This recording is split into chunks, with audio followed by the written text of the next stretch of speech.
Deus abençoe. Amém. Meus queridos, eu coloquei ali uma história do cristianismo, né? Eu falo assim, a história do cristianismo, não tem condições, né? É 1h30, você não vai conseguir falar da história do cristianismo. Então, eu tive que fazer muitos cortes, para tentar falar de alguns pontos, para a gente ter uma visão assim, ao longo do período. Então, eu vou falar desde a igreja primitiva, e acompanhando os períodos da igreja primitiva, até chegando aos apóstolos, passando pela formação do Estado, a aproximação do Estado com a igreja, e chegando à Idade Média, depois os primórdios daquilo que nós chamaríamos de reforma protestante. A partir da reforma protestante, as denominações surgindo dentro de cada país. Ao final disso, falarmos um pouco do século XVIII, que tem muita importância para a gente, né, porque fala um pouco de Wesley, falar ali do século XIX também, né, eu pretendo parar no iniciozinho do século XX, dando assim apontando para a ideia do pentecostalismo, tá? Eu pretendo, o tempo é bem curto. Bom, algumas coisas eu gostaria de, logo de início, colocar para vocês, devido, acho que seria uma espécie de foco, de iluminação, para a gente pensar ao longo do tempo todo. Uma é o Espírito Santo. Tá? Vamos tentar, ao longo do que eu vou falando, vocês imaginarem como que estava a presença do Espírito Santo na história da igreja. E quando eu falo da presença do Espírito Santo, tanto na parte da presença mesmo, porque ele está presente quando nós aceitamos Jesus, mas também como nas manifestações dos dons do Espírito Santo nessa história da igreja, ao longo de todo o período. Uma outra coisa também que eu gostaria de que vocês pensassem muito foi na questão das dificuldades e das facilidades, como isso influenciou na trajetória da história da igreja. Tá? Então, duas coisas. Uma, a atuação do Espírito Santo de forma, vamos dizer, sobrenatural, né? A outra é essas facilidades e as dificuldades na história da igreja. E um outro elemento que eu quero falar, que eu quero que vocês pensem sempre, é a questão do Estado, tá? Do Estado e da institucionalização, tá? Porque vamos passar por momentos diferentes ao longo da história em que essa institucionalização e esse Estado, eles estão se aproximando ou se afastando da igreja. Então, ao longo, eu quero que vocês pensem, eu não vou direcionar o pensamento de vocês, tá? A aula não tem como fazer isso, não fica uma pregação. Ela vai falar de fatos e vocês, ao longo disso, vão observando. Em alguns momentos, é claro que eu vou ter que fazer alguns apontamentos mais direcionados, mas vamos lá. Bom, a questão do Pentecostes. O Pentecostes, quando ele chega na igreja, ele tem uma importância muito grande, né? Atos 2, Cristo estava dando as ferramentas para essa igreja inicial enfrentar aquela realidade em que eles viviam. Então, que igreja era essa que nós estamos falando no início? É uma igreja local, tá? É uma igreja local. Quando Cristo sobe, essa igreja estava se localizando em Jerusalém e nas redondezas, nas cidades próximas. Não existia uma igreja em vários lugares do Império Romano, existiam pessoas ali. E quais as características desses cristãos iniciais? Esses cristãos eram judeus, tá? Esses cristãos eram judeus. Agora, quando a gente fala de judeu, naquele momento, a gente tem que diferenciar esses judeus porque eles poderiam ser de 3 tipos diferentes, né? Você podia ter o judeu, o hebreu, o helenista e o prosélito. Qual é a diferença desses 3? O judeu, quando a gente chama de hebreu, nós estamos falando da nação israelita. Então é aquele judeu que vivia ao longo de toda a sua história, os seus ascendentes, né? Toda a sua geração vivia ali na Palestina, tá? Já quando a gente fala do helenista, tem que explicar alguns detalhezinhos. Esse termo helenista, ele está relacionado ao judeu da diáspora. 722, aproximadamente, quando você teve a diáspora, eles se espalharam pelo mundo. Depois você teve o retorno, mas muitas famílias já estavam instaladas, organizadas e permaneceram naquelas regiões. Então o que vai acontecendo? Vai acontecendo que as gerações vão se dando. Eles não voltam para o território, mas permanecem ligados culturalmente, aquilo que a gente chamaria de, ainda como nação, elos identitários, ritos, a religião. Então eram elementos que marcavam esses povos que não estavam na Palestina. Só que você tem a chegada dos macedônios, o Império Macedônio de Alexandre. E o que Alexandre vai fazer? Alexandre vai dominar aquela região toda e ele vai olhar para a Grécia. Quando ele olhar para a Grécia, ele vai admirar a Grécia. E aí ele vai começar a pegar a cultura grega e espalhar por todo o local onde ele ia chegando. Onde Alexandre chegava com suas tropas, ele levava o elemento grego. E aí você sabe que cultura não é uma coisa sólida, né? Ela vai se misturando. E aí você tem uma mistura da cultura grega com a cultura oriental. E aí o que vai resultar dessa mistura dessas duas culturas? Vamos ter aquilo que a gente chama de cultura helenística. Então esse judeu que nós estamos falando, ele era um judeu de cultura helenística, tá? Extremamente influenciado pelos elementos da cultura grega. Bom, aí nos resta os prosélitos. Quem eram os prosélitos? Prosélitos eram gentios, não eram judeus, mas que simpatizaram com o judaísmo e adotaram as práticas judaicas, principalmente qual? A circuncisão, exatamente. Então esses aí vão ser chamados de prosélitos, ok? Existia um outro grupo chamado de devotos entre judeus. Esses não são os prosélitos. Eles simpatizavam, admiravam, mas não adotavam as práticas judaicas, tá? Então, quando a gente fala da igreja, nesse momento inicial, quem era a igreja? Judeus. Mas os judeus, a gente não pode olhar como um bloco, porque você percebe que a cultura de um judeu hebreu vai ser necessariamente diferente da cultura de um judeu helenista. E vai ser diferente da cultura de um judeu prosélito. Tá? Então nós temos esse grupo nessa igreja primitiva. Meu problema é esse que eu empolgo, aí vou preso muito no slide, né? São 45. Vamos lá.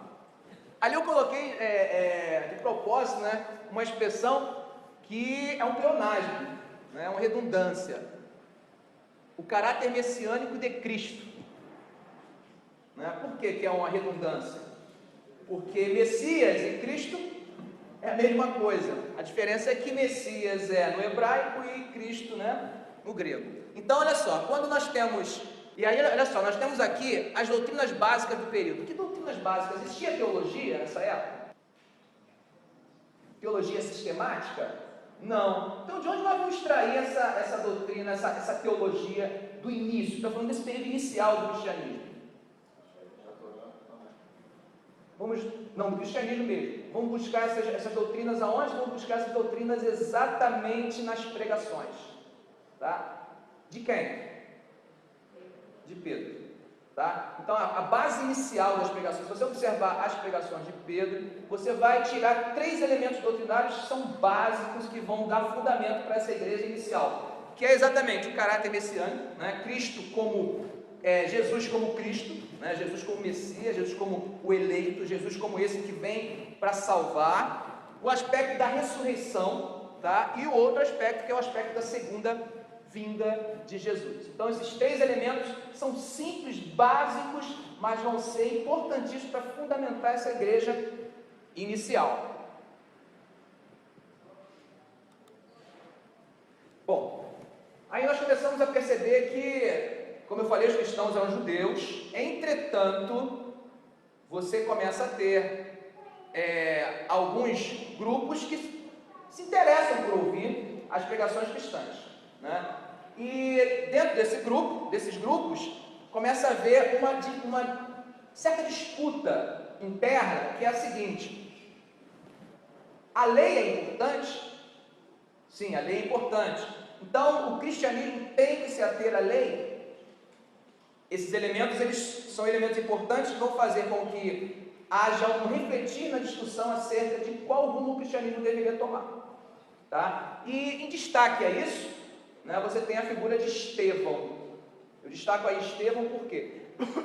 Estevão, o crime que ele vai ser acusado, alguém lembra qual foi o crime que ele foi acusado? De qual crime ele foi acusado? Para ser levado a julgamento? Ele era acusado de falar contra a tradição, né? Contra a tradição e a lei. Então você percebe aí que ele agora estava sendo acusado de um crime que é exatamente ir contra a lei judaica. E aí, quando ele é chamado, você tem a famosa pregação. Quando a gente fala de Estevão, temos que saber que Estevão tinha uma função dentro da igreja, era um grande pregador, era usado pelo Espírito Santo, né? A Bíblia relata, né, sobre como o Espírito Santo usava a Pedro. Mas nesse momento nós temos agora Estevão se tornando agora alvo de um julgamento. E nesse julgamento ele vai fazer a sua grande pregação, que tem algumas revelações nessa pregação dele. Uma delas é que ele estava cheio do Espírito Santo. E o segundo ponto dessa pregação é que você percebe o autoconhecimento de Estevão, correto? Porque se você quer fazer uma síntese dos primeiros livros da Bíblia, e você não tiver com muito tempo para ler, eu te aconselho você ler a pregação de Estevão. Porque quando a defesa que ele faz uma síntese desde Abraão, né, e vai até a construção do templo. Então, quando ele fala da construção do templo, ele vai falar exatamente de um ponto. O ponto que ele está dizendo ali. Quando ele chega ali para falar sobre isso, ele está falando sobre a questão da lei, porque o templo representava, de certa forma, essa amarra da lei, né? E ele fala assim, que Deus não habita em templos feitos por mão de homens. E aí, nesse momento que ele fala isso, é o momento que ele começa agora a fazer a sua defesa real. E a sua defesa é um ataque violento, né, aos hipócritas, né, que estavam ali falando da questão da lei. Claro que o que acontece é o que, gente? Você tem o ódio daqueles caras que vão, testemunhos de Saulo na época, vão matá-lo. Quais são as consequências que nós podemos ver dessa situação de Estevão? Você tem uma perseguição muito grande. E aí o que os judeus vão fazer? Vão precisar sair de onde? Do Pórtico de Salomão, né? Do Monte de Sião, ou seja, de Jerusalém, e vão ter que ir para onde? Para locais distantes, buscar abrigo. Olha o cristianismo se expandindo a partir de quê? Perseguição. Muito bem. E aí você tem, por exemplo, o Filipe entre os samaritanos, né, aquela negação em relação aos samaritanos. Filipe está ali agora. Você tem Pedro, mais uma vez, envolvido nessa situação que nós estamos discutindo até agora. Pedro vai para Jope. Chegando lá, o que ele faz? Vai para a casa de um tal de Simão, né? Alguém sabe a profissão desse Simão? Curtidor. Alguém sabe o que é curtidor? Curtidor trabalha com couro, né? Mas como que era esse trabalho de couro na época? Você tinha que trabalhar uma pele de um animal morto, e vários dias você se envolvia com aquilo. Essa ligação dele com esses animais mortos, lembra alguma coisa a vocês? Lembra o quê? Questão de lei. Na verdade, o que você está mexendo com os animais mortos, você está fazendo o quê? Indo contra a lei. Não é à toa, né? Nada da Bíblia é à toa.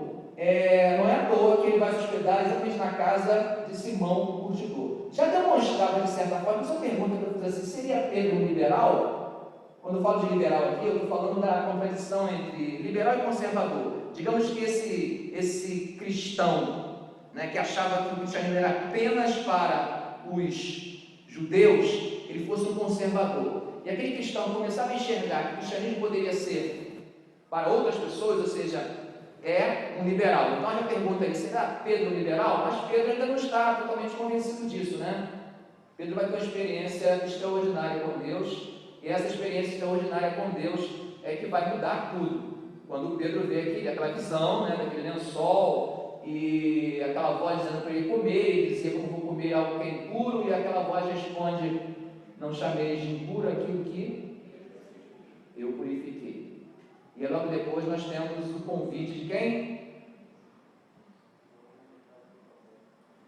O centurião Cornélio. E aí quando ele chega a Cornélio, o que vai acontecer? Ele vai pregar o evangelho para Cornélio, Cornélio vai se converter. E qual foi a confirmação que não deixou ninguém ficar com dúvida de que aquilo tinha Cristo no meio? O batismo do Espírito Santo, né? Porque até então você não imaginava como gentio, Aí pode ficar uma discussão puramente teológica, né? Só, não, deve, não deve, deve, não deve. Acabou com as dúvidas quando o Espírito Santo desceu sobre eles, toda a sua casa. Eles pensaram, ué, se o Espírito Santo desce sobre os gentios, não tem mais o que discutir. Eles tinham experiência, mas os demais tinham? Não. Então a discussão vai continuar. Mas nós temos um grupo que tem convicção, né? Esse grupo que tem convicção é aquele que vivenciou, viu o Espírito Santo atuando. Então é importante a gente perceber como que essas questões que aparentemente são naturais, elas estão sendo controladas por Deus e pelo Espírito Santo. Vamos lá, vamos avançar. Ei, Jesus, estou enrolado aqui.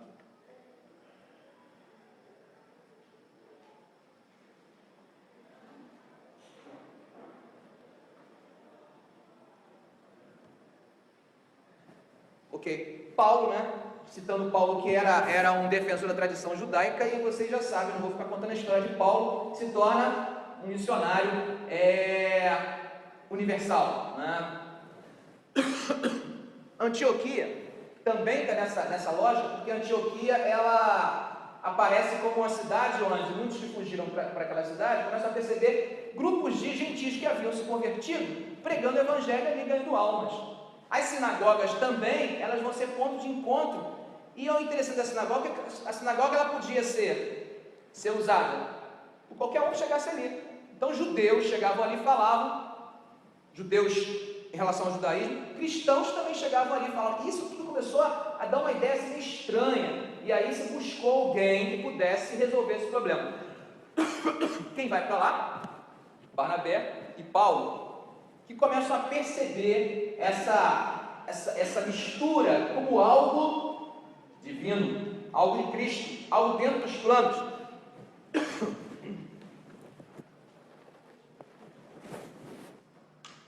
E aí você tem a celeuma da circuncisão. Essa discussão vai animar os ânimos até que só tem uma solução. Quem tem que decidir? O Concílio de Jerusalém. Então nós vamos para Jerusalém discutir. E aí você tem a defesa, né? Pedro defendendo, Paulo defendendo. Era um concílio de bispos, tá? Mas que tinha a presença de todas as igrejas. E você tem ao final uma conclusão. Qual a conclusão que se tem com o Concílio de Jerusalém? Que a lei alcança apenas os judeus. Então, os cristãos que não fossem judeus não necessariamente precisavam ser circuncidados. Você tem aí aberto o evangelho de forma oficial para todos.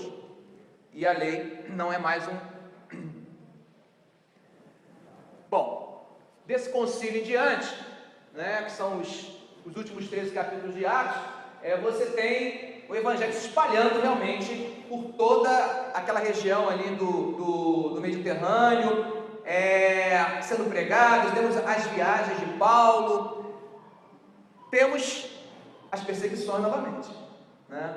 A perseguição principalmente a partir de Nero, né? O famoso incêndio de Roma, né? E aquele incêndio de Roma, Nero, para se defender, acaba acusando os cristãos passam por uma série de perseguições. Essas perseguições, elas vão espalhar mais um pouco os cristãos.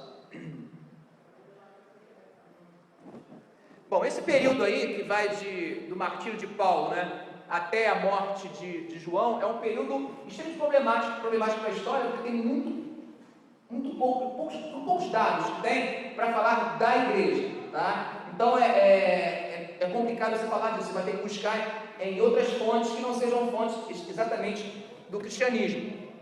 Nós temos ali, por exemplo, a rebelião judaica, só para relembrar vocês, a rebelião judaica que é falada em 66, na verdade ela se inicia 60 anos antes, no ano 6, quando você tem alguns grupos surgindo que vão começar a lutar contra a presença romana, tá? Então você tem vários vamos dizer assim, rebeldes, né, que poderia chamar de rebeldes, que vão lutar contra a presença romana. Esses grupos vão crescendo, alguns vão ganhar nomes em determinados momentos, como por exemplo os zelotas, e esses grupos, em 66, você tem uma grande revolta. Essa revolta vai sofrer repressão muito forte dos romanos. E aí você tem no ano 70 o general Tito tomando a cidade depois de um cerco gigantesco, né? E aí você tem a destruição da cidade de Jerusalém. Pronto, os judeus não podem mais viver em Jerusalém e vão ter que fugir. Essa resistência dos judeus ainda se prolonga até 2 anos depois, na fortaleza de Massadas, quando nós temos um grande massacre. Na verdade não é um massacre, né? A Massadas é uma fortaleza judaica, ela vai ser cercada, e quando na iminência de ser invadida, vai haver uma coisa interessante, né? Interessante não, nada interessante nisso. Os judeus vão fazer uma prática tipo de Judas, né? Vão todos fazer um acordo e vão suicidar-se.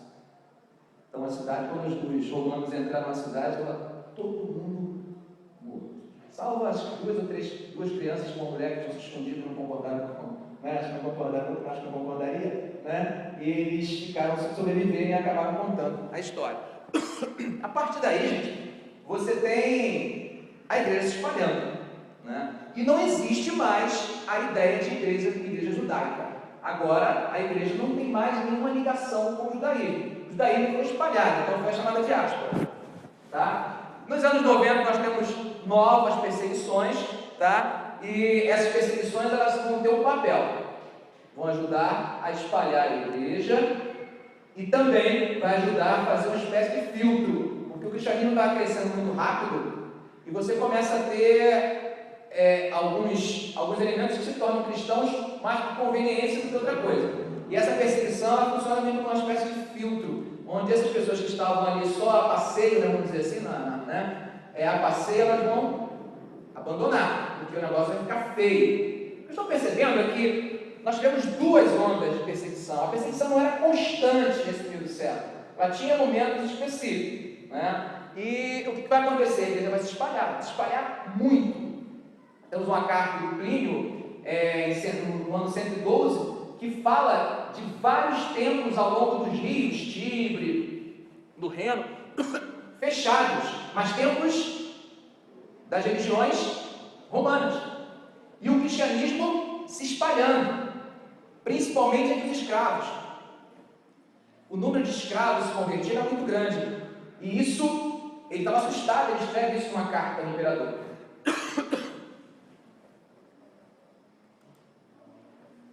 Muito bem. Agora vamos falar um pouco sobre essa igreja desse momento inicial, sobre os principais títulos e cargos que existiam.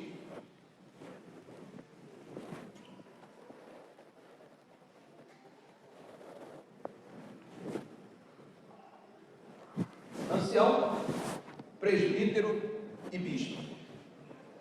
Quem era o mais importante dos 3?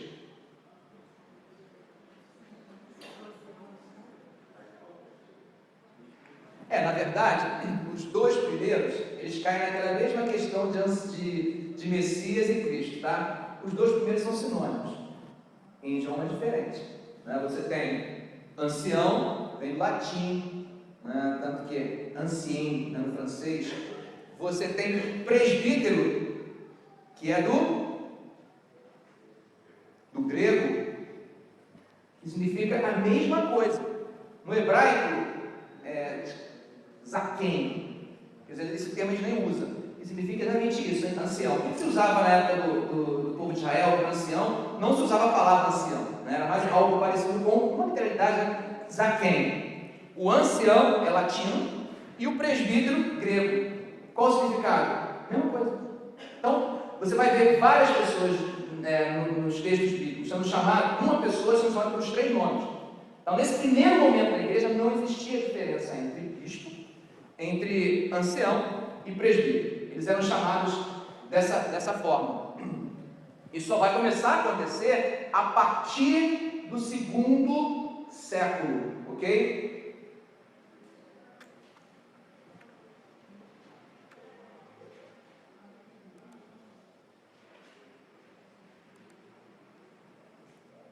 Bom, entendendo um pouco dessas motivações que levavam às perseguições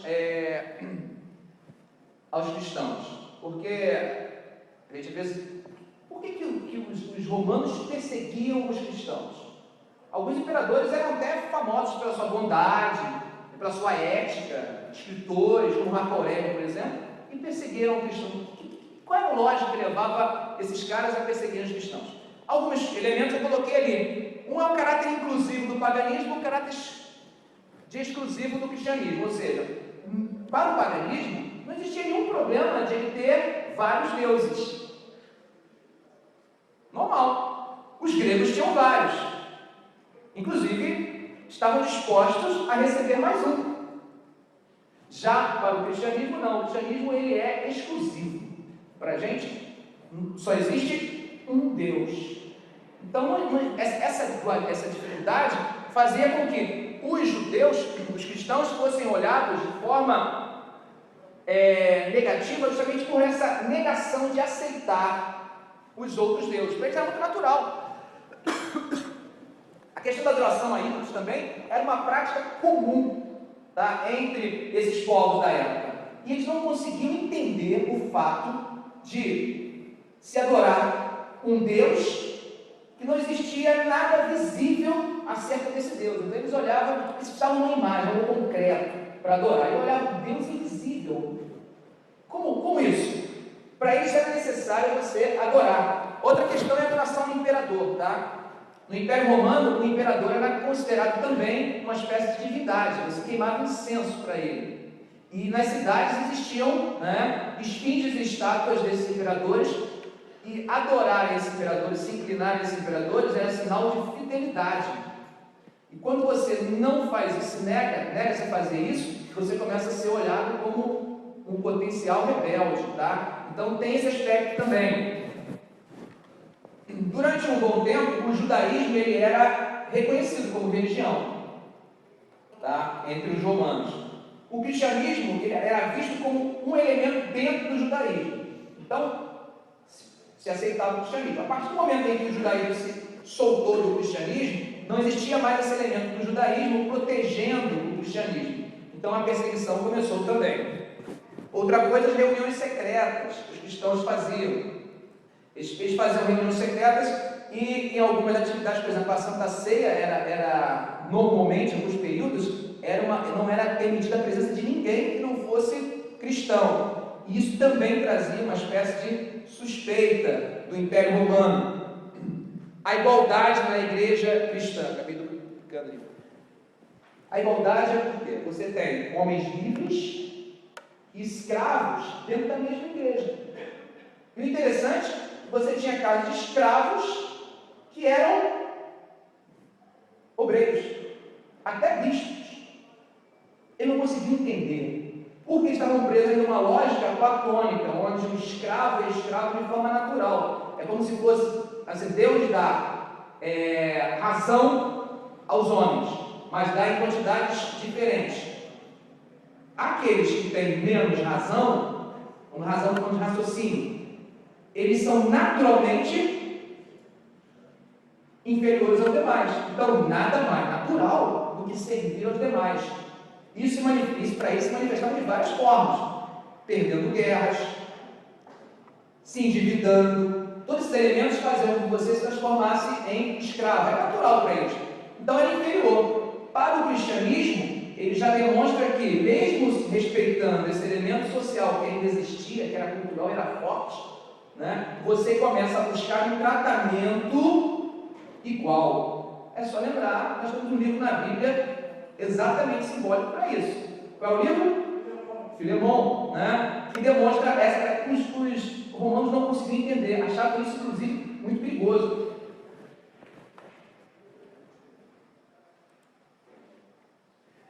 Bom, agora nós temos que começar a pensar nas escolas teológicas. Por quê? Porque os últimos apóstolos já não existem mais, morreram. O último foi João. Você ainda tem ali no ano 107 a morte de um dos irmãos de Cristo, Simeão, mas a partir daí você não tem mais. Então parece que aquelas experiências que nós vimos lá no Atos 2, que acompanharam o início da igreja, elas estão lentamente diminuindo. E quando elas diminuem, as pessoas que vão entrando nessa igreja, esses novos cristãos, vão tendo cada vez menos contato com essas situações. E aí você começa a ter uma fé que vai se enfraquecendo, porque os testemunhos parecem que diminuíram. E aí você precisa, de alguma forma, fundamentar isso. E aí você tem as chamadas escolas teológicas do período, que são basicamente 3. A escola de Alexandria, né, que é uma escola muito importante, a escola da verdade antiga, que ela já estudava filosofia desde o período grego, né, da ascensão grega, mas ela vai, nesse momento, enfatizar muito a questão da teologia. Você tem a escola da Ásia Menor, né, e a mais importante de todas, que é a escola do norte da África. Essa vai ter uma importância muito grande nas teologias que vão fundamentar o cristianismo nesse período. Essa escola ficava numa cidade chamada Cartago, na África. E ela vai ser muito importante para fundamentar. São nessas escolas que surgem as principais discussões teológicas do período, tá? Que vão acompanhar toda a história do cristianismo. Bom, correndo, que a gente não tem muito tempo. A gente está de tempo. São 10 Ok. Nesse momento de grandes perseguições, nós temos 250, temos uma seção de perseguições em 250 depois de Cristo, e depois as últimas grandes perseguições vão acontecer ali no período de Diocleciano. Diocleciano está vivendo no momento em que nós estamos dividindo Roma numa espécie de tetrarquia. Então, existiu o cristianismo, naquele momento ele estava sendo aceito, já existia cidadania para cristãos, então outros cristãos já eram romanos, então você tem uma diminuição dessa perseguição. Mas Diocleciano ele vai ter o objetivo de retomar a antiga cultura, a antiga religião, né? E ele vai começar a fazer uma perseguição. Essa perseguição de Diocleciano vai ser incentivada inclusive por Galério, né? Galério tinha uma raiva de cristão, não sei porque tinha tanta raiva de cristão assim, e ele vai incentivar: temos que exterminar os cristãos do império. E aí Diocleciano ficou em dúvida, foi lá o oráculo de Apolo, lá, fez umas consultas lá, viu algumas coisas estranhas lá, não entendeu nada, mas pensou que entendeu, né? E achou que tinha razão. Aí começou a perseguição ao cristianismo nesse momento muito forte. Então nós temos direitos que são tomados dos cristãos, propriedades, e muitos que são levados, né, a se tornar mártires nesse período. Obrigado. A se tornar mártires nesse período. Galério se torna um dos mais importantes perseguidores ao cristianismo nesse momento, depois da morte de Diocleciano. E Galério era apenas um deles. Nesse momento, quem está surgindo é Constantino, que vai conviver, e cada um governava uma parte do império, e brigavam ali entre eles. O Galério, depois de muito ódio e perseguição aos cristãos, ele é acometido por uma doença, uma úlcera na região genital dele, e essa úlcera, não vou nem contar assim, os detalhes da doença dele, senão não vou almoçar, né, daqui a pouco, mas o negócio foi grave, né? Muitos médicos em torno dele. No final das contas, os relatos dizem que não só o palácio estava cheirando mal, como quase a cidade, não é claro que existe exagero nisso, né? Mas é para demonstrar como ele estava podre. Dá vontade de contar as verdades? Vou contar. Vocês vão almoçar. Vocês vão almoçar. O que eu quero contar é o pavor, os gritos que ele dava. Em determinado momento ele pede um documento e escreve um edito perdoando os cristãos, né? No final das contas, ele queria que os cristãos orassem por ele, porque não tinha mais solução. E aí, 5 dias depois, ele morre, tá? Quando ele morre, alguns outros que assumem vão persegui-lo novamente. Aí tem um período ali entre 11, né, que foi o de Galério, e o 13, que é o definitivo, que é o Edito de Milão, quando Constantino, tá, se converte, depois de derrotar vários generais rivais, ele assume o império e nesse momento ele vai trazer o fim da perseguição. Tá? É o momento em que acaba a perseguição. Aqui nós temos mais ou menos o edito dele, você vê como é que foi a situação. Decretamos, portanto, que não obstante a existência de anteriores instruções relativas aos cristãos, os que optarem pela religião de Cristo sejam autorizados a abraçá-la sem estorvo ou empecilho, que ninguém absolutamente se impeça ou moleste. Observai outro sim que também todos os demais terão garantia livre e restrita prática de suas respectivas religiões, pois esta, de acordo com a liberdade de culto segundo sua consciência e eleição, segundo a estrutura estatal e com a paz vigente que asseguramos a cada cidadão, a liberdade de culto segundo sua consciência e eleição. Não pretendemos negar a consideração que merecem religiões de seus adeptos. Outro sim, com referência aos cristãos, ampliando normas estabelecidas já sobre os lugares de seus cultos, é-nos grato ordenar, pela presente, que todos que cumprissem locais instituam os cristãos sem qualquer pretensão a pagamento. As igrejas recebidas como gratuitas, os demais que antigamente pertenciam aos cristãos, deviam ser devolvidos. Os proprietários, porém, podiam requerer compensação. Olha que coisa boa, né? Acabou. Perseguição. A igreja agora pode viver tranquila, pode pegar o evangelho de forma tranquila. Quais seriam as consequências disso? As consequências seriam boas ou ruins? E, ok, concordo com vocês que seriam boas e ruins, tá bom? Seriam mais boas ou mais ruins? Vamos ver aí o que acontece aí. Vamos falar de coisas boas, né?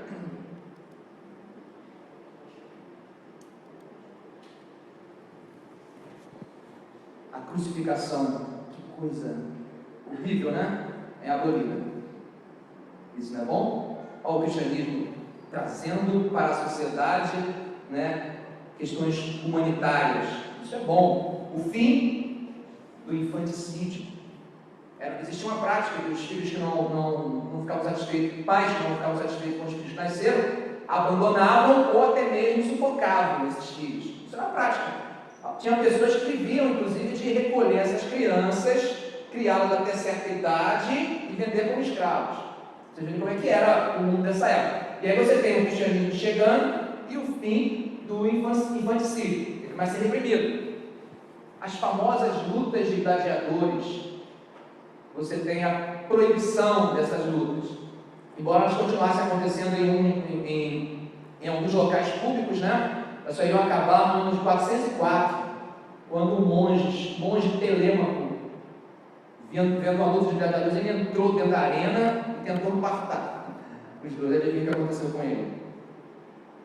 Foi morto, né? E a partir dessa morte desse monge, você tem o fim da luta. Então nós vimos ali coisas positivas em relação ao cristianismo. O cristianismo agora influenciou a sociedade. Nós acabamos com a crucificação. São exemplos, tem outras coisas. Com o infanticídio, luta de gladiadores, muito bom. Temos que influenciar a sociedade, não temos?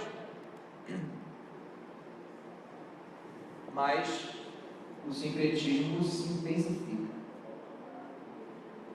Começa a aparecer lentamente as imagens de santos nas igrejas. Mártires que morreram pela causa de Cristo, irmãos nossos, que devemos valorizar realmente, agora aparecem também nas igrejas como ídolos, imagens. A adoração da Virgem Maria começa a ser aceita. E aí, olha só que interessante, o Estado, ele está dentro da igreja, a igreja está dentro do Estado. Então essas coisas, os cargos desses bispos começam agora a ganhar uma importância muito grande. Constantino vai dar direitos absurdos a esses bispos. Por exemplo, os bispos não poderiam ser julgados por nenhum juiz secular. Eles só poderiam ser julgados por quem? Pela própria igreja. Os bispos não pagavam mais impostos. Então, valia ou não valia a pena ser bispo? Valia ou não valia a pena você participar disso? Começa a se fazer a diferenciação entre dois grupos, que é chamado de clero e os leigos. Quem eram os leigos? Bom, se todo império, a partir do momento que todo império se torna cristão, né, todos os romanos seriam cristãos. Todos são cristãos. Mas tem diferenciação. Tem um grupo que é chamado de clero. Começa a haver privilégios para esse grupo. E aí você começa a ter, mais uma vez, a questão política, né, substituindo aquilo que era a ação de Cristo e do Espírito Santo. E aí os interesses começam a crescer, muitas pessoas começam a entrar para o clero, entrar para o cristianismo por interesses políticos, porque vale a pena, era muito bom ser do clero. Então por que não ser? Não tem mais perseguição para fazer o filtro, agora está tudo light, está tudo bom, então é assim que vai se encaminhando. O domingo passa a ser um dia de descanso, né? Na verdade as atividades públicas eram permitidas, então na verdade não era descanso, era um feriado, né? É mais ou menos assim.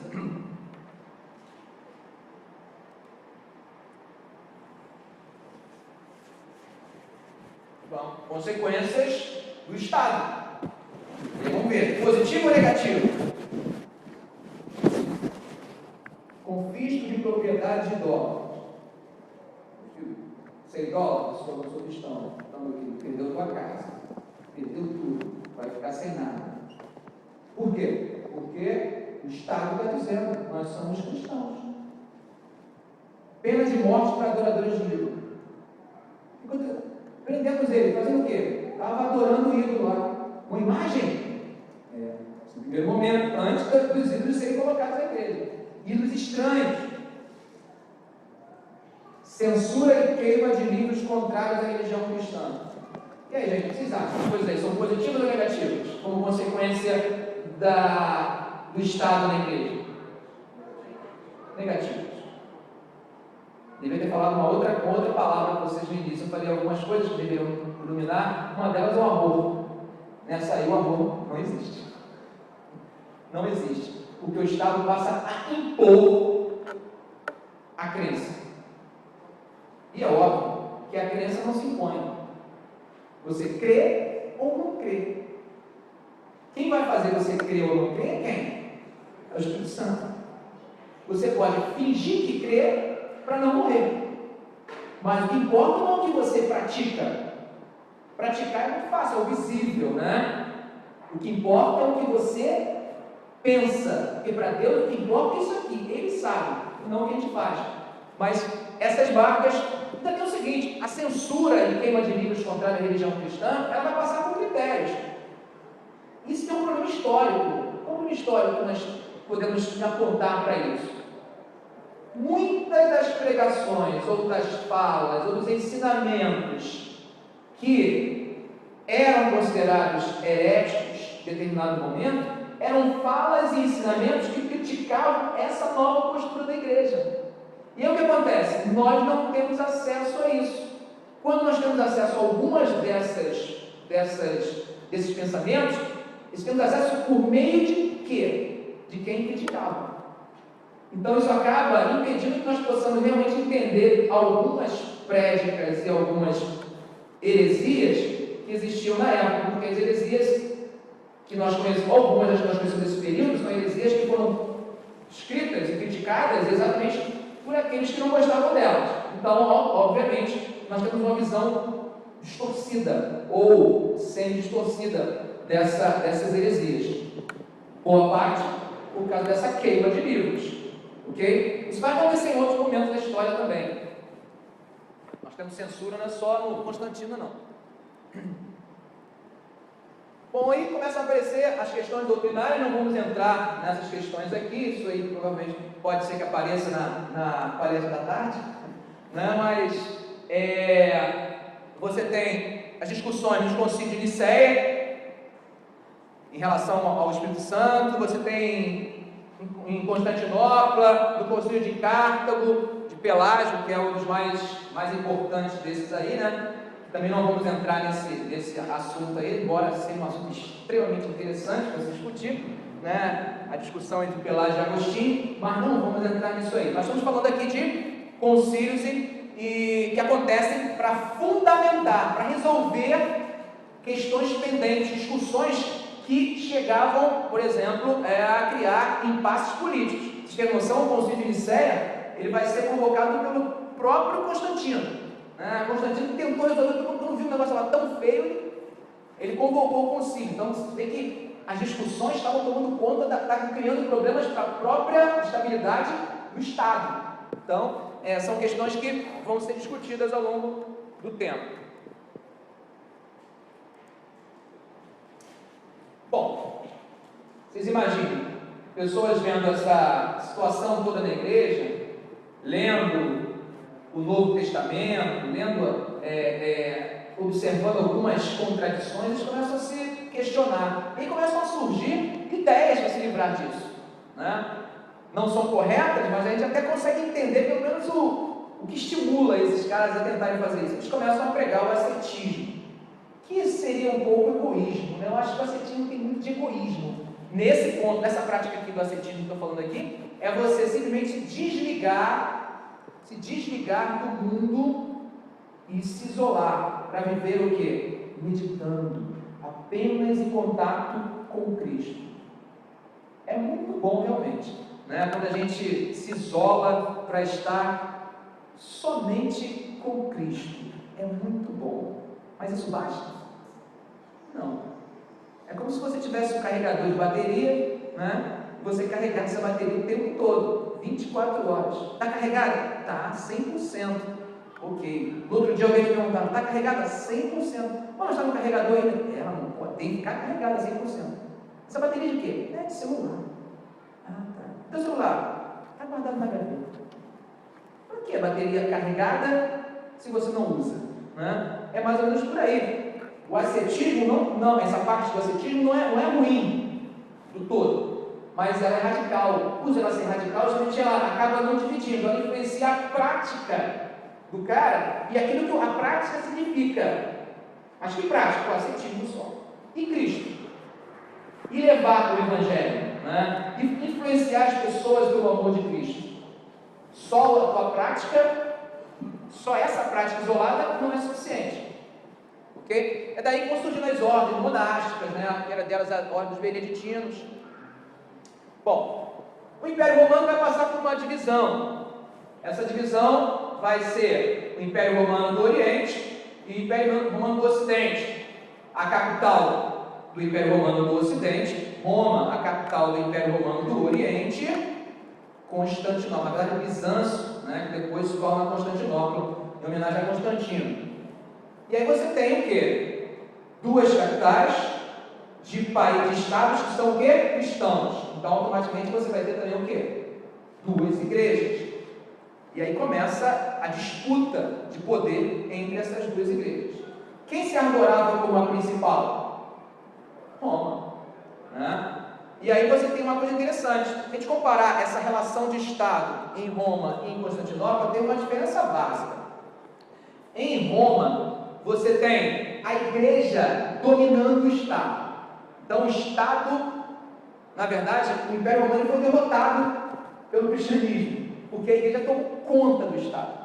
Tá? Se as práticas feitas por esse cristianismo não foram positivas, não foram negativas, não há discussão aqui. A discussão é que o clero, ele tinha um poder muito grande que suplantava o próprio império. Alguns, inclusive, colocam como uma das causas, não a causa, mas uma das causas da crise do Império, né, do Império Romano do Ocidente, exatamente essa presença forte da igreja, porque tirou o foco da questão estatal. Então eu diria que, em termos políticos, o Edito de Milão ele foi negativo para o Estado e para a igreja, porque ele trouxe para a igreja um certo resfriamento, né? Esse é um ponto. Bom, já Constantinopla aconteceu o seguinte: em Constantinopla o Estado ele vai se impor à igreja, tá? E isso vai ser uma marca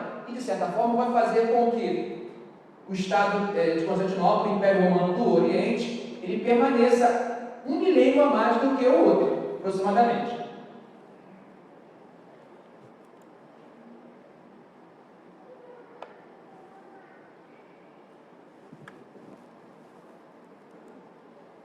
com a igreja medieval. Aqui nós temos, quando eu falo de cima do Oriente, estou falando exatamente da separação dessa igreja de Constantinopla da igreja de Roma, tá? As marcas que você tem nessa igreja são discussões, a princípio, teológicas. Nós temos diversas discussões. A teologia oriental ela vai ser muito diferente da teologia ocidental. E essas discussões vão começar a rolar. Por exemplo, em relação ao poder, hierarquia entre o Estado e a igreja, o que eles pregavam? Chamado Césaropapismo. O Césaropapismo era a ideia de um império à frente da igreja. Então é como um imperador mandando mais do que a igreja. O novizismo, a iconoclastia, eles, olha que interessante, no Oriente eles estão criticando o quê? Imagens. Eles quebravam imagens mesmo, tá? Então você tem um cristianismo no Oriente que é contra imagens, e você tem um cristianismo no Ocidente, em Roma, defendendo, tá? E aí no final disso você tem o Papa vai excomungar o patriarca de Constantinopla, e o patriarca de Constantinopla vai excomungar o Papa, e os dois rompem, formando aquilo que a igreja que nós conhecemos até hoje, a igreja ortodoxa. Muito bem.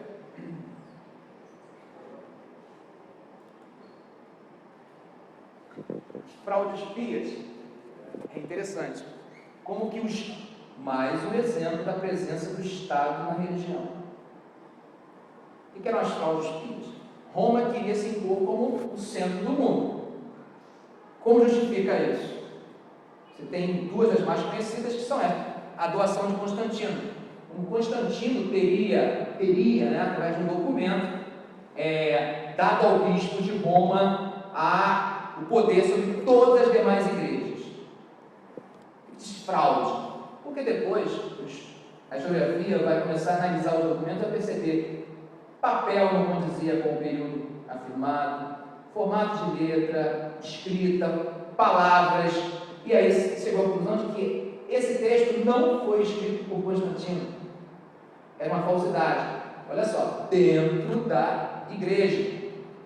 Por quê? Interesses políticos, tá? Você tem a pseudo-historiante, que é pior ainda, porque essa aí retoma lá os discípulos apóstolos. Os caras entram nessa história aí, que eles teriam escrito documentos valorizando o poder do Papa, o poder do bispo de Roma. Então, é um conjunto de documentos que os caras escrevem, falsificam para justificar uma questão de interesse puramente político.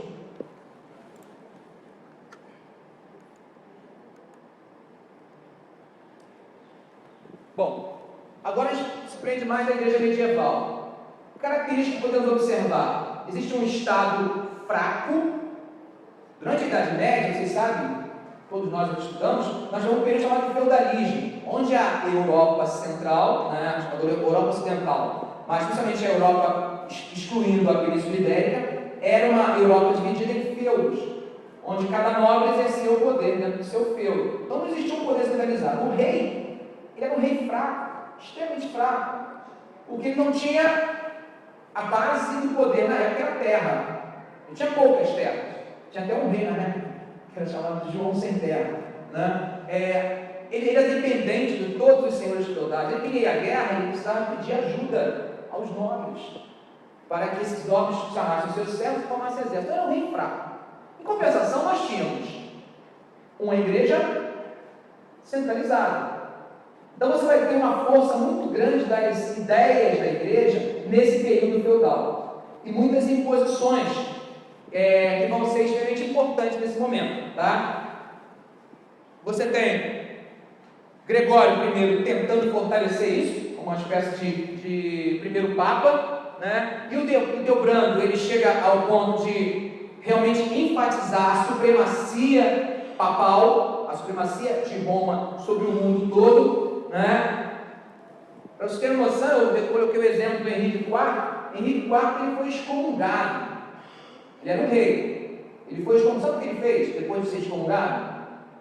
Alguém lembra o que Lutero fez, né, quando ele foi excomungado, né?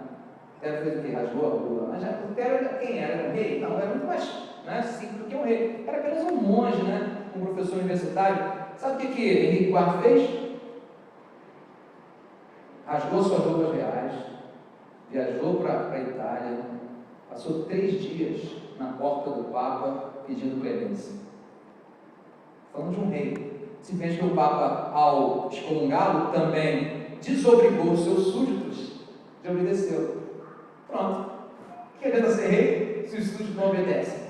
O rei se humilha. Isso demonstra a força que a igreja vai ter nesse momento em relação ao Estado. Tá? Inocêncio III, ele vai inclusive declarar que existe uma hierarquia, que ele, como Papa, é superior aos homens, inferior apenas a Deus. Então, vejam como é o olhar desse momento aí. É claro que você vai passar por crises, essa igreja vai passar por crises e enfrentamentos com o Estado, ao ponto de o bispo de Roma ser expulso e você ter um momento em que o Papa não estava em Roma, o Papa estava na França. Brigas políticas.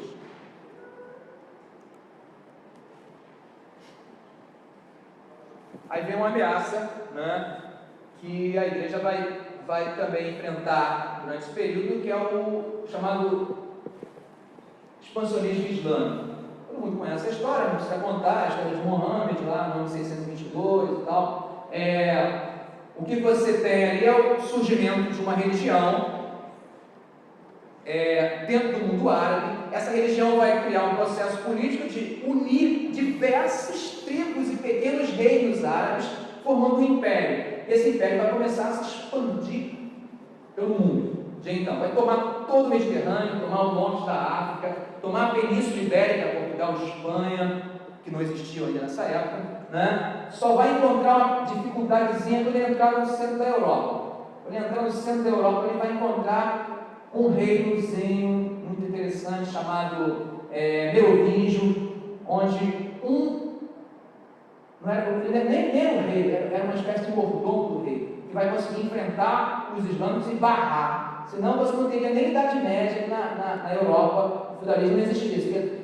Tudo é domínio dos islâmicos, tá? Então você tem um domínio dos islâmicos no mundo inteiro, ficando apenas ali no centro da Europa cristã. A Península Ibérica, que interessa muito para a gente, né, que nós somos, quando fomos colonizados por eles, a Península Ibérica ela sofre muito nesse período. Os cristãos da Península são exprimidos lá no norte, ficam ali durante séculos, tá? A fé deles vai crescer muito, né?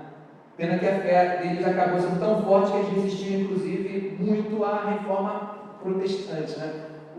A reforma em Portugal e na Espanha foi muito fraca, justamente porque eles tinham uma dificuldade tão grande em relação à convivência com os islâmicos, que eles se prenderam à religião católica e até hoje eles são extremamente católicos, né?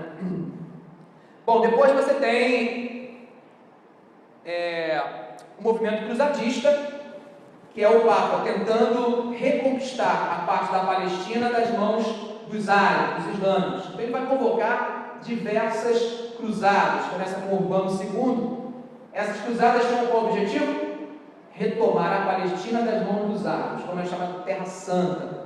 Foram vários séculos de cruzadas, tá? No final das contas, eles não conseguiram.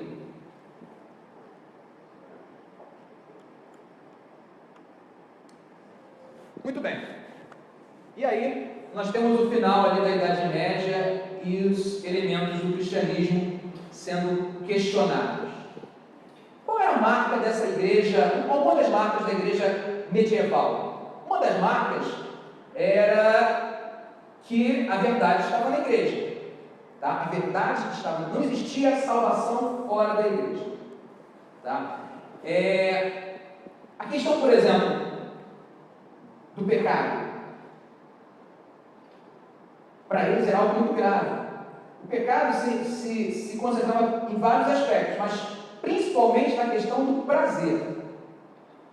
Então, o ser humano sentir prazer não é normal. Não é normal. O homem não pode sentir prazer.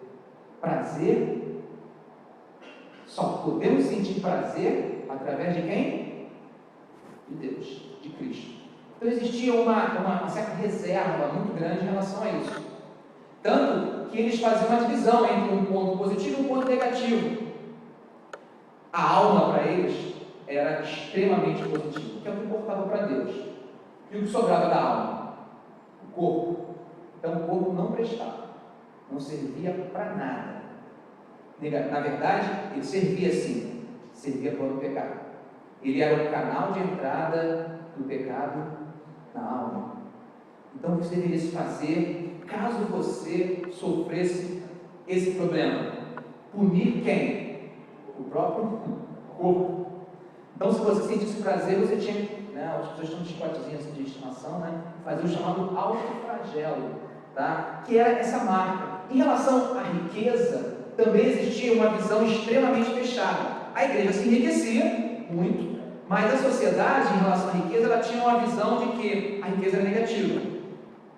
E aí, claro, pegavam versículos isolados, né, como, por exemplo, é mais fácil o camelo passar pelo fundo da agulha, ou não junteis tesouro na terra, e você tem uma lógica onde não se pode enriquecer, ou não se deve enriquecer. Outro aspecto, juros, emprestar dinheiro, não, nem pensar, você não pode se aproveitar da situação difícil do seu irmão. O lucro, os produtos deveriam ter um lucro mínimo. Uma outra coisa também marcante desse período é a questão de um homem ser considerado apenas uma ferramenta de Deus. De que ponto? Onde nós podemos enxergar isso? Você fez uma escultura, uma grande escultura. Acabou de fazer uma escultura. Acabou aquela escultura, o que você faz? Olha a vista certinha e vai embora. Se fosse nos nossos dias, confessa. Você acabou de fazer uma escultura gigantesca, linda, maravilhosa. E alguém fala: caraca, você fez isso? Fiz, eu fiz. Tira uma foto, bota onde? Não fiz, né? E fala para ela: compartilha aí, vou marcar, você tem que espalhar, todo mundo precisa saber que foi eu que fiz. Nesse período, esse aspecto eu acho, de certa forma, positivo, né? Não totalmente positivo, mas eles não valorizavam. Então você tem dificuldade de encontrar algumas obras, né? Algumas obras pela Europa, o nome de quem fez, porque existia esse elemento. Só que a sociedade vai mudando ao longo do século XIII, XIV, e essas mudanças estão em grande parte influenciadas por o elemento da cultura grega. A cultura grega era praticamente proibida para os leigos, tá? Então os leigos não tinham acesso à cultura grega. Quem tinha acesso à cultura grega? Apenas o clero, o alto clero. Existiam seleções desses livros, tá? Não eram todos os livros que todo o clero podia ler. Existiam livros que só um grupo específico podia ler. Então existia um cuidado muito grande nesse livro da cultura grega. Só que começa a haver perseguições em Constantinopla e a igreja oriental admirava a cultura grega. Então alguns bispos, alguns monges de Constantinopla começam a fugir e ir para a Europa. Nesse momento, o centro comercial da Europa era a Itália.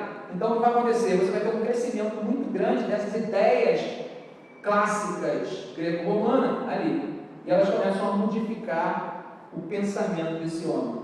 Esse homem que valorizava unicamente Deus, agora ele começa a valorizar.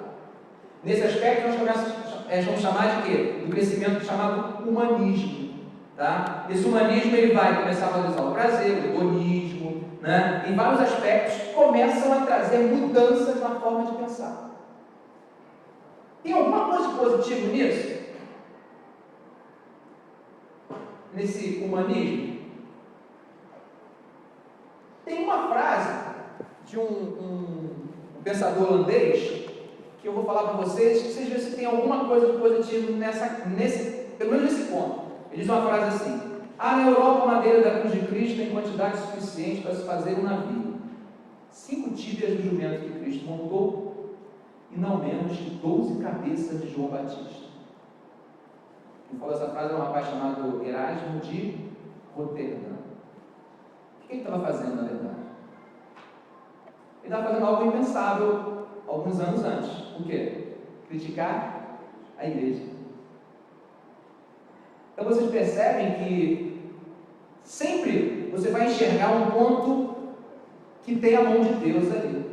tá? Você tem essa valorização do homem, mas a valorização do homem é um homem consciente, um homem capaz de olhar, pegar a Bíblia, peraí, não está batendo, fazer crítica, tá? Esse aspecto, ele é positivo, ele começa a tirar da igreja aquele ideal de verdade absoluta, que era colocado e que não permitia que ninguém discutisse. Por exemplo, o Papa, ele tinha uma prerrogativa especial, como você vê em Inocêncio, né, que ele diz que ele está acima dos homens, então só existia uma pessoa no mundo capaz de ler e interpretar a Bíblia. Quem era?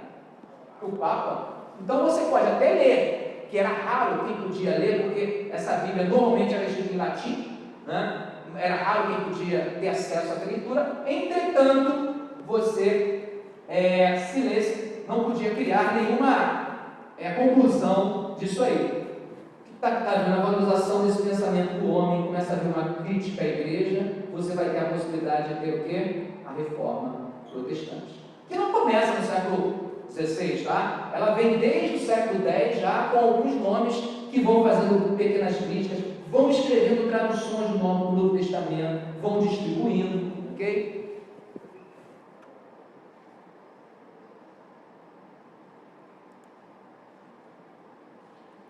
As condições sociais da reforma, eu coloquei as ideias renascentistas, né? Nós já discutimos isso. O fortalecimento dos estados nacionais, aquele rei fraco, ele começa a se fortalecer, tá? A desmoralização do clero, ou seja, práticas, essa frase que eu falei do Erasmo, na verdade é uma crítica a uma dessas coisas, tá? Que eram práticas imorais que o clero estava fazendo, tendo, e começam a fomentar críticas dentro do próprio clero. A decadência da nobreza territorial, que vai se enfraquecendo, perdendo terras, né? O renascimento comercial urbano, que vai favorecendo as discussões, e a invenção da imprensa no Gutenberg. Esses são elementos que ajudam a compreender, Aqui eu coloquei, para não ficar preso falando só de Lutero, né, e Calvino, eu coloquei alguns movimentos que vão surgindo desde o século X, né, os albigenses na França, os valdenses. Esses valdenses existem até hoje. Você tem na Itália, no norte da Itália ainda, até hoje, uma igreja valdense. E que, por acaso, eles têm na sua ascendência, quando você vai pensar assim, pergunto para vocês, qual foi a primeira igreja pentecostal do Brasil? Congregação Cristã do Brasil, tá? Foi um ano antes, né? Foi em 1910, a Assembleia foi em 1911. A igreja, o Franciscone, ele tinha origem valdense. Então você vê que a reforma já vem acontecendo lá de trás. Tem o John Wycliffe, que vai fazer na Inglaterra, o John Hus na Boêmia, coitado de John Hus, foi uma volta, né? Disseram que iam dar um salvo-conduto para ele se defender, aí ele ganhou um salvo-conduto, veio se defender. Quando chegou na hora lá, falou assim, herege não merece. E aí queimaram ele vivo, né? Nós temos várias histórias dessas aí, de heróis que lutaram para... Então, acho que fala só de Lutero e Calvino, acho que nem precisava nem lembrar do nome desses. E aí vamos lá, na Alemanha, quando você tem as bulas de João Texel, né? João Texel foi enviado pelo Papa para a Alemanha para vender bulas. As bulas deles eram interessantíssimas. Como é que funcionava a bula? A bula era... Você comprava a bula, mas tinha que colocar o nome da pessoa, o nome de quem você tinha comprado, né? E aí, por exemplo, imagine que, olha que coisa legal, minha mãe morreu, mas ela não era cristã, ela pegou muito grande a vida, só depois que, né? Aí você comprava uma bula em nome da sua mãe, pronto, na hora ela saía do purgatório, pessoal. Eu estou falando de desmoralização do clero, eu estou falando para vocês que o negócio era sério mesmo, não era brincadeira não. Né? E aí você tem Lutero escrevendo as suas 95 teses, essas 95 teses vão ser defendidas depois no Concílio de Worms, ele acaba sendo escondido pela nobreza alemã, vai escrever, fazer a tradução da Bíblia para o alemão, né? Primeiro ele faz o Novo Testamento, vai ser protegido, e o combate a Thomas Müntzer, a igreja anabatista. A palavra anabatista é uma palavra bastante genérica, né? Os anabatistas, eles tinham diferentes vertentes. Essa vertente que acontece na Alemanha era uma vertente radical, que vai lutar pelo fim da exploração senhorial. E aí, nessa luta do fim da exploração senhorial, vão pegar em armas, tá? Vão pegar em armas, lutar contra a nobreza alemã e vai haver um massacre. Mais de 100 mil camponeses anabatistas são mortos.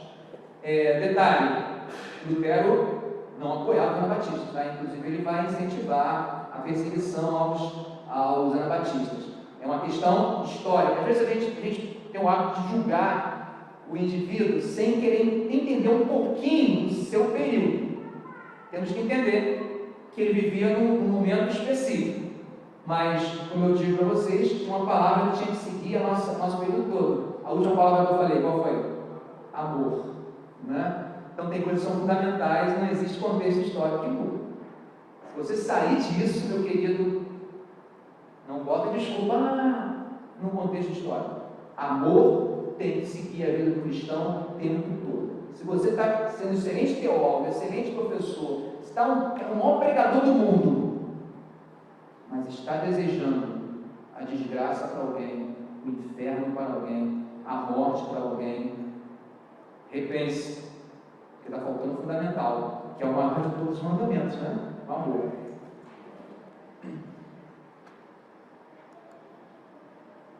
Reforma na Suíça, né? Com Zwingli no início, logo do século XVI, e depois você tem João Calvino. Na França, o Lefebvre, em 1512, o massacre de São Bartolomeu, que foi uma... Eu lembro disso, eu fico extremamente... Eu fiz questão de botar o nome do indivíduo ali embaixo. Você já ouviu falar desse cara? Henrique Navarre? Henrique Navarre era um nobre, né, francês, protestante. E a França era muito dividida entre protestantes e católicos. E o que vai acontecer? Vai acontecer que ele era um protestante. Numa das perseguições, das brigas, uma cidade inteira vai ser massacrada, que é a cidade de São Bartolomeu. Não se poupou criança, mulheres, não se poupou ninguém. Ele escapa, porque ele tinha uma afinidade com a rainha e tinha proximidade com a nobreza, ele escapa. Vão passando o tempo começa a morrer nobres, e ele vai se tornando um político em ascensão. E aí ele tem a possibilidade de assumir a França. Mas aí alguém diz para ele, só tem um problema para você assumir a França de vez. Ainda existem algumas resistências. Ele perguntou, qual o problema com isso? Você é protestante. E ele disse, Paris bem vale uma missa, se tornou católico. Você tem uma noção de como às vezes você tem pessoas que estão no seu meio, mas que o interesse dele é puramente político.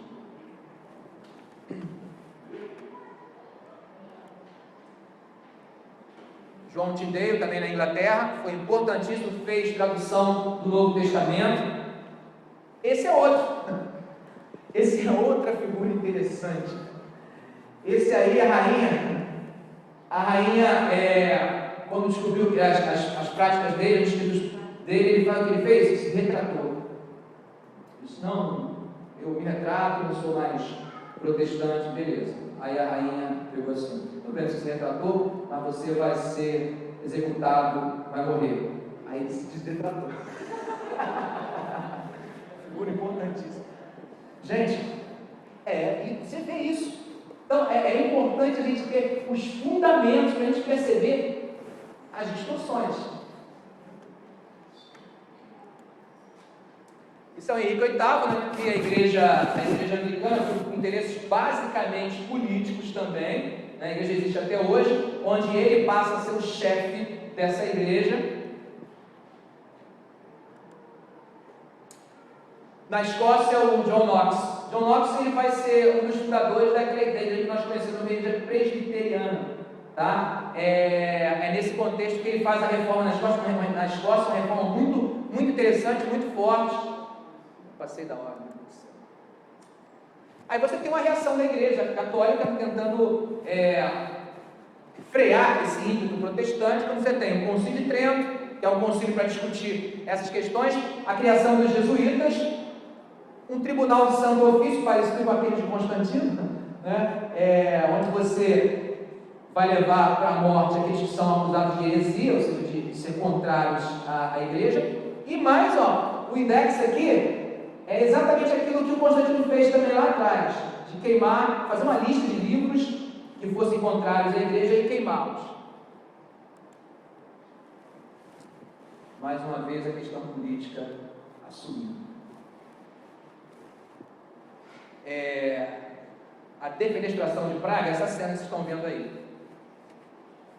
Eu quero que vocês me digam qual é a religião daqueles caras que estão ali jogando os outros pela janela. Católicos ou protestantes? Protestantes. Claro, tem toda uma perseguição que é feita, templos destruídos pelos católicos, tudo isso tem. Mas parece aquela palavra que eu falei com vocês, não está presente. E aí vai se dar, gente, uma das maiores guerras da história da Europa.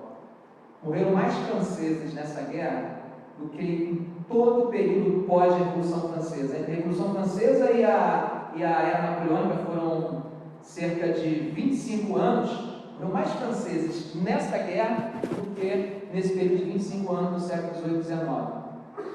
E a guerra era basicamente por motivações religiosas, porque existia uma grande aproximação entre igreja e Estado.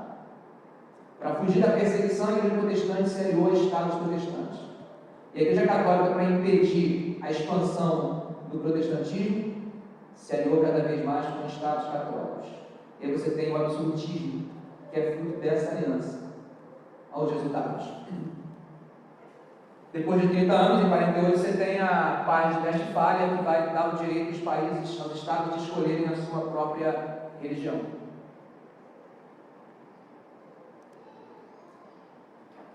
E aí chegamos, à Igreja Moderna, falamos ali dos puritanos, grupo importantíssimo que chega à Inglaterra, vai também ter participação política na Inglaterra, vai formar o parlamento inglês, mas tem uma parte de perseguição, que é justamente nessa perseguição que eles fogem e vão vir para formar a colônia americana. Nós chamamos hoje de Estados Unidos, é fruto dessa perseguição que acontece lá. Tá? Eles têm uma divisão interna, essa divisão interna dos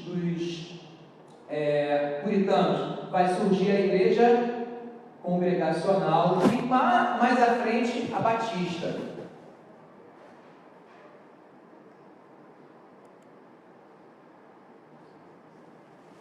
Século XVIII, o avivamento wesleyano. Muito importante esse momento, porque começa a se discutir um processo de santificação. Parece que tinha ficado um pouco meio esquecido, lá naquelas ideias ainda de Santo Agostinho, que afirmava que a natureza adâmica é pecaminosa, sim, é pecaminosa, mas que quem escolhe quem vai ser salvo é Deus. Todas essas questões que vão ser rediscutidas mais à frente, mas o Wesley ele vai desenvolver muito também sobre esse aspecto do processo de santificação, que é algo que parece ter sido deixado de lado. Ele vai ser muito importante, e vai formar aquilo que a gente conhece como igreja metodista. Primeiro é o wesleyano e depois.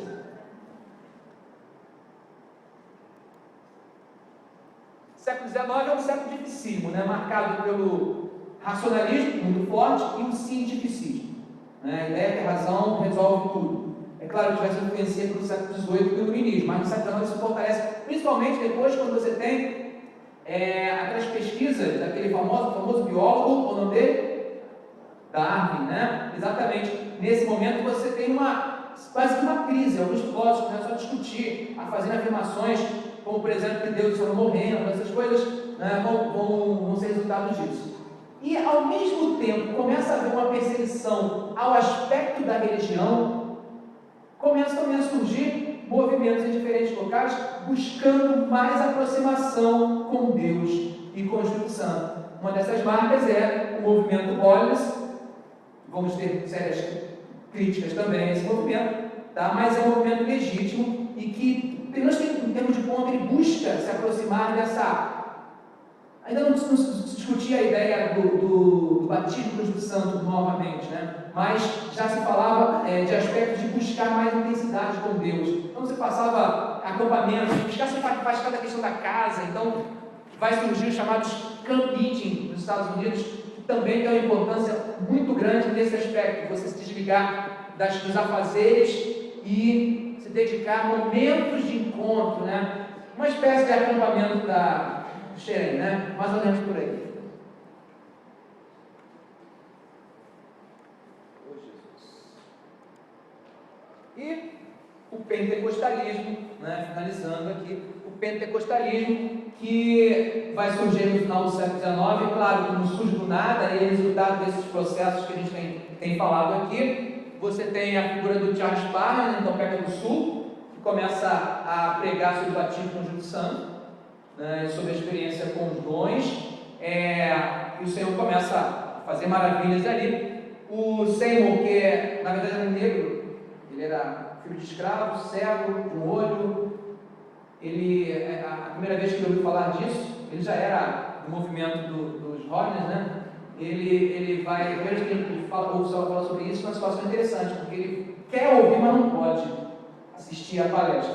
Por quê? Era uma sala, uma igreja, né? Bem simples, mas ele pregava, o Parham pregava, ele queria, mas não podia entrar. Não tinha porque não podia entrar. Ele era negro. Ele coloca uma cadeirinha lá de fora e fica olhando pela brecha da porta, né? Aprendendo sobre isso. E ele começa a crer muito na doutrina, né? Dos dons, do batismo, como sinal do batismo do Santo. E ele começa a pregar em vários locais. E o Senhor começa a fazer maravilhas, as pessoas começam a ser batizadas. Mas ele não era.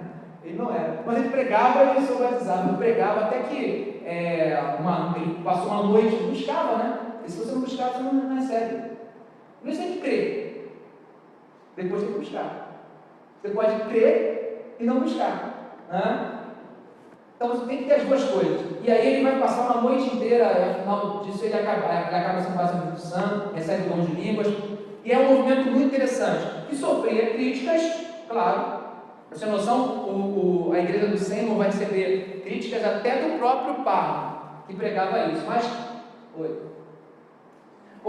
mas por que essas críticas? Essas críticas porque era um grupo que começa a reunir, aí essa questão da racial acaba, começa a ter igrejas mistas, com latinos, negros, brancos, todos misturados.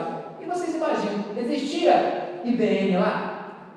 Não. Existia teólogos preparadíssimos, já com experiência do pentecostalismo, para dar uma lição sobre Coríntios, como nós temos aqui? Não. Então é óbvio que as manifestações às vezes eram indisciplinadas, né? E geravam críticas variadas, tá? Mas foi um movimento percussor que acaba tendo um resultado muito grande. Vou parar por aqui, deixando apenas esse versículo para fechar a palavra. Não extingais o espírito, não desprezeis as profecias, examinai tudo, retende o bem, abstendo-vos de toda aparência do mal. Amém. Uma salva de palmas para o Senhor.